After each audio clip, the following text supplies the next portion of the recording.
नमस्कार।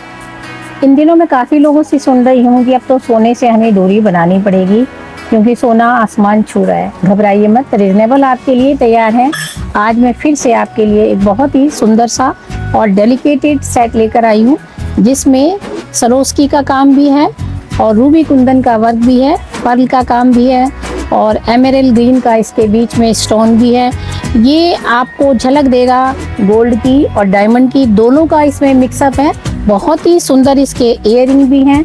आर्टिफिशियल के साथ ये आपको लगेगा, आर्टिफिशियल नहीं लगना, ये आपके पहनने पर डिपेंड करता है क्योंकि आर्टिफिशियल लुक बहुत ही सुंदर और डेलिकेटेड जब हम कुछ पहनते हैं तो ऐसे लगता है जैसे कि आपने रियल ज्वेलरी पहनी है। बहुत ही प्यारा डेलिकेटेड पीस। आप डीएम कर सकते हैं, स्क्रीनशॉट लीजिए और विजिट करिए। हमें विजिट करके आप अपना ऑर्डर भी बुक करा सकते हैं। Thank you.